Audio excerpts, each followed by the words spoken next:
Hello friends, welcome to your कन्फर्टा classes. स्वागत है आपका क्लास 9th की हिस्ट्री में, जिसमें हम उसका चैप्टर 1 कवर कर रहे हैं, फ्रेंच रेवोल्यूशन यानी कि फ्रांस की जो क्रांति हुई थी। और उसके अंदर भी हम 6 पार्ट को कवर कर रहे हैं, the revolution and everyday life, यानी कि जो क्रांति हुई और प्रत्येक दिन की जो दिनचर्या होती है उसको हम लोग इसमें देख रहे हैं।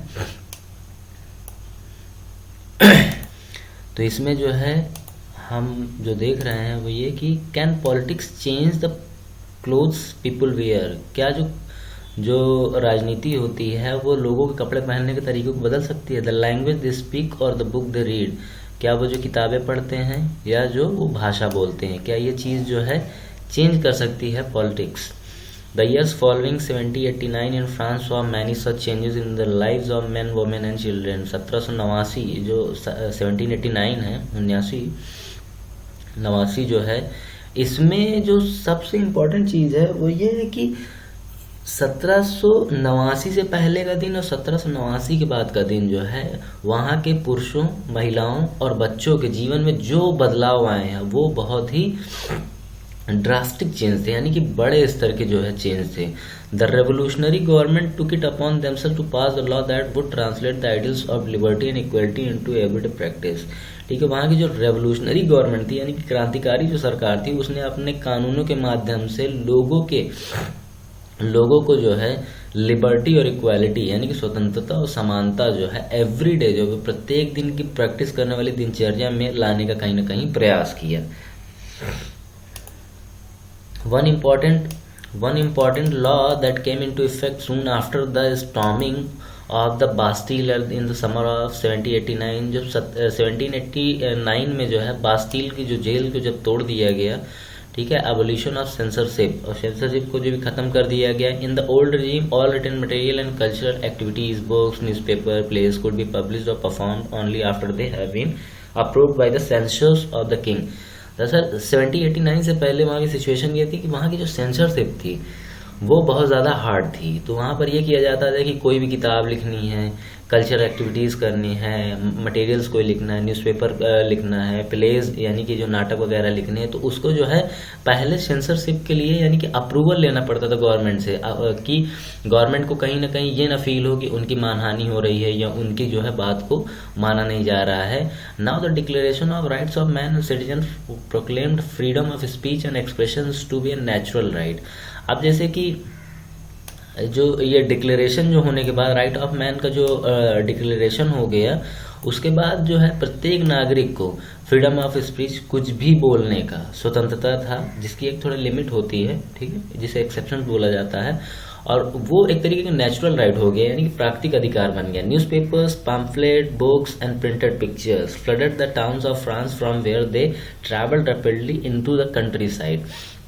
जैसे कि न्यूज़पेपर है, पैम्पलेट्स, पोस्टर वगैरह जो प्रचार करने के लिए लगाए जाते, किताबें हैं, प्रिंटेड पिक्चर्स हैं, ये क्या हुआ, एक तरीके की बाढ़ ला दी पूरे फ्रांस में, और फ्रांस से पूरे कंट्री साइड में, यानी कि जो उसके अगल बगल में जितने भी देश हैं और बाहर की भी जो कॉलोनी स्टेट्स हैं, वहाँ पर जो है एक तरीके की जो है वैचारिक बाढ़ लाने वाली जो है स्थिति आ गई। दे all described and discussed the event and change taking place in France. और उन सारे pamphlets, newspaper, posters, printed pictures में जो है किस चीज़ के बारे में बात हो रही थी, वो उन चीज़ों के बारे में बात हो रही थी फ्रांस में जो 1789 में रेवोल्यूशन होने के बाद जो रैपिडली जो चेंजेस आए हैं, जो उनमें बदलाव आए हैं।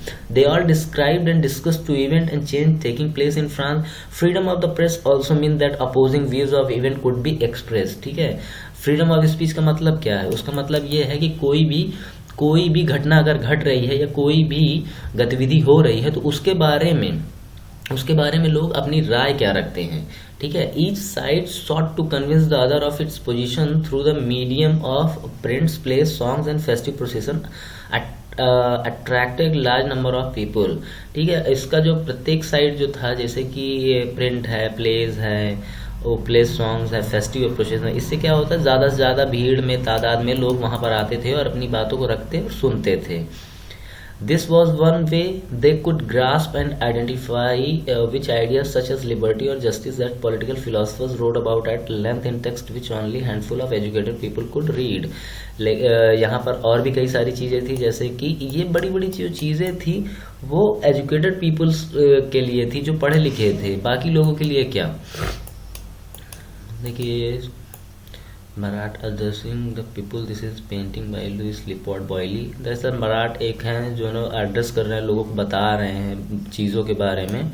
अब हम लोग फाइनली कंक्लूजन पढ़ के इस चैप्टर का एंड करेंगे, काफ़ी लंबा चैप्टर हो गया था, ठीक है। तो कंक्लूजन ये है कि इन 1804 Napoleon Bonaparte crown himself emperor of France, और फ्रांस का 1804 में जो है नेपोलियन जो बोनापार्ट है वो शासक अपने आप को घोषित कर देता है। He set out to conquer neighboring European countries, disposing dynasties and creating kingdoms where he placed member of his family। वो क्या है, पड़ोसी राज्यों पर जो है कब्जा करता जा रहा था। डिस्पोजिंग डायनेस्टीज जो बड़ी बड़ी सल्तनत थे उनको जो है डिस्पोज कर रहा था। क्रिएटिंग किंगडम्स, और नए साम्राज्यों की स्थापना कर रहा था। और जहाँ पर वो अपने जो फैमिली मेम्बर्स थे उनको जो है उन पदों पर बैठाता जा रहा था। ये फोटो जो आप देख रहे हैं ये नेपोलियन बोनापार्ट की है।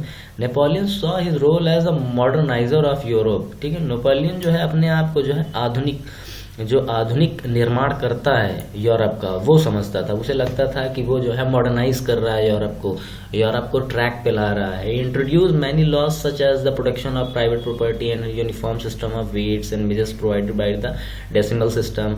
उसने जो है नए नए बदलाव किए थे, जैसे कि जो प्राइवेट प्रॉपर्टी होती है, निजी जो संपत्ति है, उसके लिए प्रोटेक्शन के कुछ कानून वगैरह बनाए। यूनिफॉर्म सिस्टम ऑफ वेट्स, ये जो तौल माप का कानून होता है, ये सारी चीज़ें उसने बनाई। और उसने जो है डेसिमल सिस्टम को यानी कि दशमलव पद्धति को भी प्रोवाइड किया। बाकी ये याद रखिएगा दशमलव पद्धति जो है ये सारी इंडिया की खोज रही हैं। Initially many saw Napoleon as a liberator who would bring freedom for people. बहुत सारे लोग जो हैं नेपोलियन को जो है लिबरेटर के तौर पर, एक उदारवादी शासक के तौर पर देखते थे, जो कि लोगों के लिए स्वतंत्रता लाने वाले अग्रदूतों में से एक था। But soon the Napoleonic armies came to be viewed everywhere as an invading force. लेकिन फिर एक वक्त ऐसा भी आया, ज़्यादातर लोगों को ये लगने लगा कि कहीं ना कहीं ये जो है यानी कि नेपोलियनिक जो आर्मीज़ हैं, नेपोलियन की जो आर्मी है, कहीं ना कहीं वो हर जगह इन्वेड कर रही हैं, अपनी जो शक्ति को जो है दिखा रही हैं, दबा कर रही हैं। He was finally defeated at Waterloo in 1859, और 1815 में जो वाटरलू का युद्ध होता है उसमें जो है नेपोलियन डिफीट होता है, और फिर उसकी जो है सेंट हेलेना आइलैंड पे उसको कैद कर लिया जाता है, और वहाँ पर उसकी डेथ हो जाती है स्टारवेशन और प्यास की वजह से। Many of his measures that carried the revolutionary ideas of liberty and modern laws to other parts of Europe had an impact on people long after Napoleon had left. लेकिन जो नेपोलियन ने कई सारे जो कानून बनाए थे, रेवोल्यूशनरी जो उसके विचार थे स्वतंत्रता और आधुनिक कानूनों को लेके, यूरोप के कई हिस्सों में लंबे टाइम तक उनका असर बना रहा। The ideas of liberty and democratic rights were the most important legacy of the French revolution, ठीक है। तो फ्रेंच रेवोल्यूशन यानी कि फ्रांस की जो क्रांति थी उसके सबसे इम्पोर्टेंट जो विरासत रही है वो स्वतंत्रता और लोकतांत्रिक अधिकार वगैरह रहे हैं, जिन्हें हमेशा याद किया जाता है। इंडियन कॉन्स्टिट्यूशंस में भी इन सारी चीज़ों को जो है इंक्लूजन किया गया है। These spread from France to the rest of Europe during the 19th century where feudals. तो इसका जो है बाद में 19वीं शताब्दी में काफ़ी जो है प्रचार वगैरह भी हुआ। वेयर फ्यूडल सिस्टम से मतलब समझ रहे हैं ना, सामंतवादी व्यवस्था से मतलब है इसका। Were abolished during colonies people revoke the idea of freedom from bondage into their movements to create a sovereign nation state। और बाद में इन्हीं सारी चीज़ों का इस्तेमाल जो है sovereign nation state जो है क्रिएट करने के लिए इन सारी चीज़ों का इस्तेमाल भी किया गया। Tipu Sultan and Raja Ram Mohan Roy two examples of individuals who responded to ideas of coming from revolutionary France. देखो फ्रांस की क्रांति से भारत पर क्या प्रभाव पड़ा, इसके दो सीधे सीधे एग्जाम्पल हैं। राजा राम मोहन राय ने जो है वेस्ट बंगाल में जो इनलाइटमेंट वाले प्रोग्राम में उन्होंने जो है काफ़ी पुनर्जागरण में इन सारे तत्वों का बहुत इस्तेमाल किया। खास करके जो जितने भी रेवोल्यूशनरी जो लिबर्टी और इक्वालिटी वाले जो तत्व थे उनका इस्तेमाल उन्होंने बड़े स्तर पर जो है प्रयोग किया, ताकि उसका जो है जो पुनर्जागरण करने में उन्हें मदद मिल सके। और टीपू सुल्तान ने जो है मैसूर की जो जो सामाजिक और राजनीतिक और आर्थिक स्थिति थी उसमें उन्होंने भी जो है इन दो विचारों का यानी कि लिबर्टी और इक्वालिटी इन दोनों का अच्छे स्तर पर इस्तेमाल करके लोगों को फ़ायदा पहुंचाने का प्रयास किया। तो ये जो है आप मेंस राइटिंग के हिसाब से भी इनको आप याद रख सकते हैं, ये फ़ायदेमंद होगा। फाइनली हम लोग जो ये राजा राम मोहन राय की जो है केस स्टडी देख के इसके बाद जो है इसको हम लोग बंद करेंगे। चैप्टर हमारा जो है चैप्टर फर्स्ट यानी कि फ्रेंच रेवोल्यूशन जो है खत्म होगा। Raja Ram Mohan Roy was one of those who was inspired by new ideas that were spreading through Europe at that time. Europe में फैलने वाले जो नए विचार थे उस टाइम, खास करके फ्रांस की क्रांति के बाद, उसके सबसे बड़े समर्थकों में से और सबसे बड़े जो इंस्पिरेशन हासिल करने वाले लोगों में से राजा राम मोहन राय एक थे। The French revolution and later the July revolution excited his imagination. तो जो राजा राम मोहन राय की जो इमेजिनेशन थी, जो परिकल्पना थी या कल्पना थी, उसको जो है फ्रेंच रेवोल्यूशन और जुलाई रेवोल्यूशन ने जो है बहुत ज़्यादा प्रभावित किया था। He could think that talk of nothing else when he heard of the July Revolution in France in 1813। ठीक है, वो जो है कुछ भी सोच या बात नहीं कर पा रहे थे जब 1830 में उन्होंने जुलाई रेवोल्यूशन जो फ्रांस की जब उन्होंने सुनी। On his way to England at Cape Town he is insisted on visiting frigates flying the revolutionary tricolour flag through he had been temporary lamed by an accidents. और उन्होंने जो है रास्ते में जो है ये मतलब कि जैसे नहीं खुशी मनाने के लिए रॉकेट वगैरह पटाखे वगैरह फोड़े जाते हैं, इन सारी चीज़ देख को वो जो है काफ़ी खुश हुए, प्रभावित हुए जैसी स्थिति थी यहाँ पर। तो ये जो है शुशुभान सरकार ने जो है notes on the Bengal renaissance 1946 में उन्होंने लिखा था इसके बारे में। तो आई होप कि आपको ये जो है ये वीडियो पसंद आई होगी। तो thank you for watching this video.